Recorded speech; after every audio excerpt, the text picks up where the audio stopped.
right, joining us today, everybody, is Mr. Figueroa, who is our counseling intern.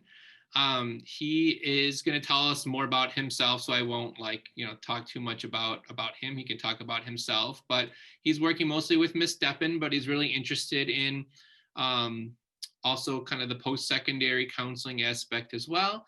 And because he's a first-gen student, like all of you, I thought it would be good to hear from somebody who's been through college recently and can kind of share their experience. Obviously now he's in graduate school because that's what you need to be for counseling. So he's graduated from college, he's in graduate school, and he's going to kind of talk about that. So we've talked about the beginning of this group, what it means to be first gen, and being first gen meaning that either your parents didn't go to college at all, or if they did, they went to college in another country. And so in either case, the United States college system is very different than anything that they may be familiar with. And so when it comes to first gen students, sometimes it's quite overwhelming, and that's why we try to have this group and go from there. So my first question to Mr. Figueroa is, being first gen and not having, which would tell me nobody in your family, parents or anybody had gone to college, what even gave you the idea in the first place to go to college? And what did your parents or your family think about your decision when you told them, hey, I'm going to go to college? Yeah, so again, just to reintroduce myself, my name is Mr. Figueroa, counseling intern working under Mrs. Deppen. So right after high school, I went to my local community college, McHenry Community College, got my associate's degree. So I was there for 2 years. And then once I was done with my associate's degree, I transferred to a 4-year university where I got my bachelor's degree in psychology at Winona State University in Minnesota. It's about 4.5 hours from here. Once I was done with that, I took a gap year before I started grad school. And now I'm in grad school getting my master's degree in school counseling at Loyola University in Chicago. And I'm on track to graduate in May of 2021. So about 6 months left. Can't wait. So what gave me the idea to go to college in the first place? So I feel like to answer this, I kind of want to give you guys a little bit of background information on myself as well as my family. So I come from a family of immigrants. I moved to the United States when I was 6 years old, and my parents were in their early 20s. So growing up, my parents always instilled in me the importance of getting an education so that I wouldn't have to work, like the same type of jobs that they have had to work to like make ends meet. It was very like hands-on type of jobs or like labor jobs, and they kind of just they envisioned something different for me, so they always instilled an education. So the idea of going to college was always encouraged by my parents. In fact, I don't think there was ever really another option for me. They saw college as like financial stability, not only for myself but for the family as a whole. When I talk to my friends about like when I was in high school and when I would talk about like going away to college, they always saw it as like the next step in their futures or whatever. It's what their parents did, it's what their siblings did, it's what their families have been doing for years, and it's just like their next step. Whereas for me, it was like I had to go to college to provide financial stability for myself and for my family. So that was kind of the difference between why I as a first generation student was going to college and why some of my peers were going to college. Great. And so your family understood that that goal of yours, right? And kind of, I'm assuming maybe supported you in that. Yeah, definitely. I mean, they always were supportive. They always encouraged it. They always say that this is what they envisioned for me when they came into the United States. They always envisioned me getting a college degree, and so going away to college is just my way of fulfilling those visions for them. Great. Awesome. All right. So you've got this plan, you're going to go to college and you're going to help your family out. So how did you, if you can think back to senior year of high school, or even in your second year of a community college, when you were thinking about where you're going to transfer to, how did you feel about the college search process? Like, what were some of your concerns and how did you go about getting help while you were in high school? Yeah, so I mean, I'm not gonna lie, the college search process was a little overwhelming at first, especially as an immigrant. So again, I'm a DACA recipient, and I don't know if any of you guys know what that program is, but DACA stands for Deferred Action for Childhood Arrivals. It's a program started by President Obama in 2012. At that point, I was a sophomore in high school. And what this program did was allowed students like myself who came to the United States as children to legally live and work and go to school in the United States without fear of deportation. So um, college was kind of just a thought. But then once that program was implemented, college became a reality for me. So that's when I knew, like, okay, I have DACA now, I have this protection, so I'm pursuing college no matter what. And so some of the concerns that came with that were, what are some immigrant friendly states or colleges that I should be applying to? Or what are some colleges that give immigrants money, scholarships, and that kind of stuff? So those are some very specific concerns to my situation, but some more universal concerns for first gen students, um, like financial. So like the financial aspect of it. I mean, so none of your parents have been through this process before, so you kind of have to figure that out on your own, just like what it means to pay for college and how to go about doing so. So that's one concern that I had as a first generation student. Another concern that I had was like self-esteem issues that come with being a first generation student. So, like I said, most of my peers, their families had gone away to college, and they had a little bit of an idea of what it meant to go away to college. Whereas, as a first generation student, when I first stepped foot onto a college campus, I was like completely out of my element, and it was like completely unfamiliar territory. And sometimes it makes you feel like you don't belong there, or you just seem out of place there. So some self-esteem issues for sure came up during this whole college process.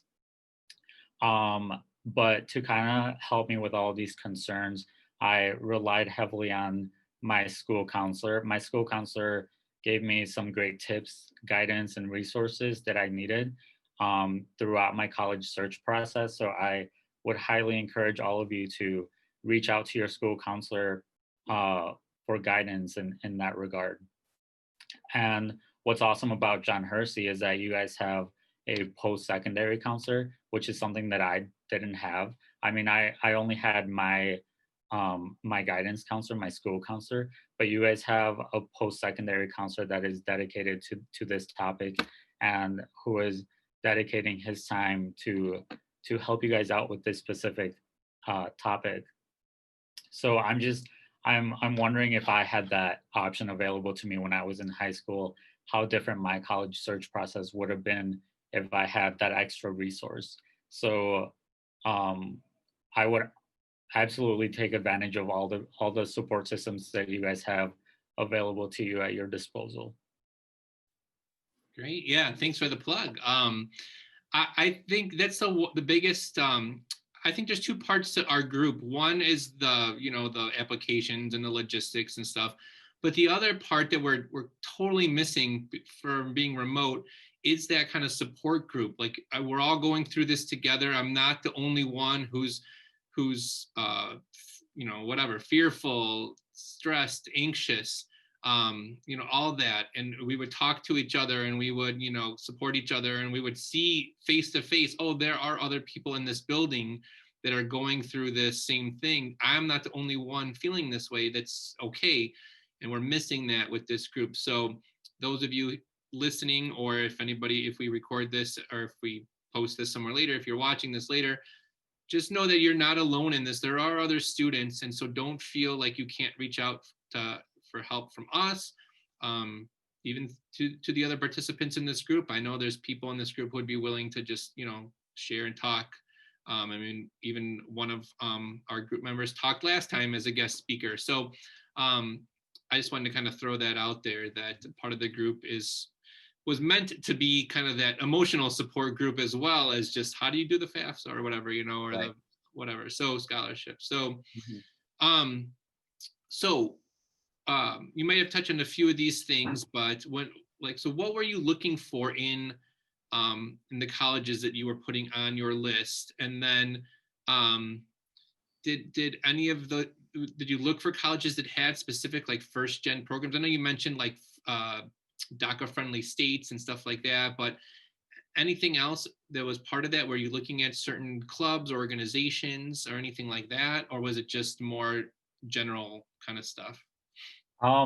So for the most part, it was kind of general stuff. So I mean, when I started looking for colleges, I of course looked at the colleges that had my major, and I mean, I have a pretty universal major. Psychology is available pretty much anywhere, but that's one thing that I would consider when looking into your colleges is whether or not your college has your intended major and your specific course of study. I know some colleges have or are known for specific programs. So I would look into whether your intended major or your course of study is available at the colleges that you guys are looking into. One other factor that I considered was affordability.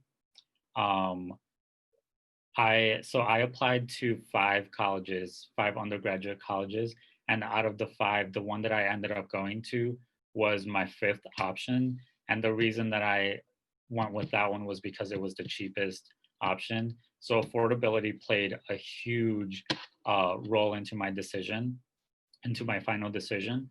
So that's one thing that I considered heavily into my college search. As far as programs go, I didn't really look into specific programs going into or like during the college search process, but that was something I did while I was, or like once I got there. So one of the first things that I did once I got to Winona was I joined the LASSO group, which is the Latino American Student Organization. And I felt it was important for me to join that club because I thought I would find like-minded people, people who had very similar stories as mine. And that's exactly what happened. I found other students who were first gen. I found students who had very similar stories to mine. And I started building a support system that way. Awesome. Yeah, definitely. You can't stress enough how important it is to get involved, whether it's in anything, but especially if you can find people who are like you, whether it's by ethnicity or religion or I mean, any group that you identify with, if you can find a group of those people on campus, it's huge. And a lot of colleges are, if their sales pitch when you're on a tour or something doesn't involve like talking about these different things, then, either ask or, maybe be worried, like, why aren't they talking about these ways to connect? So that's really, really key. I'm gonna kind of throw a question at you that I didn't give you a heads up on before, but kind of going to your final choice in that. So you started at the community college and then transferred. Can you talk, which a lot of times first gen students do, whether it's just for money reasons or for just not ready quite to make that huge leap yet to the 4-year school. Can you talk about how the transfer process worked? Like, how did you, figure out what classes were going to transfer, and did your classes all transfer, and how did that, like, when did you apply to those schools? Yeah, so if I remember correctly, I started applying at the beginning of my 2nd year at my community college. That's when I just started throwing my applications out there, and I So Winona just stuck with me ever since I went and visited, and they talked about like their financial package that they were offering, and the affordability of it all. So Winona stuck with me, and then at that point, I was just in contact with their admissions office to see if my credits all transferred from my community college to their university. I also use this website, and I don't know if you're familiar with it, but I think it's called transferology.com, where you can input the courses that you're taking at one college, and it'll tell you what the equivalent of it at the university. So I use that website a lot to see if my credits would transfer, and all of them did. Awesome. So yeah, definitely make sure you all do that. If you decide to go to community college first and don't just take random stuff, make sure that it transfers. And so if you are going to go 2 years, let's say to Harper and transfer, as Mr. Figueroa said, you're going to be going through the application process basically again in just a couple of years from now already. So make sure it doesn't slip by you and you forget to apply, on time for those things as well. I was just gonna say, I mean, community college, I mean, maybe I'm a little biased, but I feel like community college is such a great option for those who like me considered the affordability of college. It was such a huge factor of it, and it's such a financially responsible option. Um, so highly encourage it if that's one thing that you're concerned about. Also, another thing that I was concerned about is like I wasn't 100% sure what I wanted to do in college. So going to my community college for 2 years allowed me to explore certain classes and certain career paths. So I also took advantage of that during those 2 years that I was at community college. Awesome. Speaking of the affordability piece, did you apply for scholarships either especially in high school, but even after that? And if so, do you have any tips or advice that worked for you? Yeah, so in terms of scholarships, I would just advise you guys to apply for any scholarship that you're eligible for, big or small. I mean, I know that the bigger scholarships seem more rewarding and enticing, and you'd want to apply for those. But even the small scholarships are could get you so far. Like for example, there was one semester that I was at Winona State where I got like a $200 scholarship, and like $200 may seem like nothing, but it paid for all of my books that semester. So again, big or small, any scholarship that you're eligible for, go ahead and apply for those. I would also encourage you to kind of get creative with your scholarship search. You know, look for scholarships that are very specific to you. So I looked for scholarships that were specific to like the immigrant community or first gen scholarships. There's so many of those available. There's so many specific and like kind of weird and obscure scholarships out there. So it's just a matter of like finding them and applying for them. And then one last piece of advice in terms of scholarships is that scholarships that have like an essay aspect to it, or like like a little project, like scholarships that have more work for you, essentially. They sometimes draw less applicants because of like the work that is attached to it. So I would encourage you to like put in the work and apply for those, because less applicants means there's better chances of you guys getting those, more chances of you guys getting those. Yeah, that's definitely great advice. People are lazy, right? So, if you put in the work, a lot of the scholarship questions are the same as well, maybe just slightly reworded. So work on, them once. I think in the college app guide, I'll double check. I think I have a list of commonly asked questions. You can just keep them in a Google Doc and then tweak them for each one. And then by the end, you're just copying and pasting.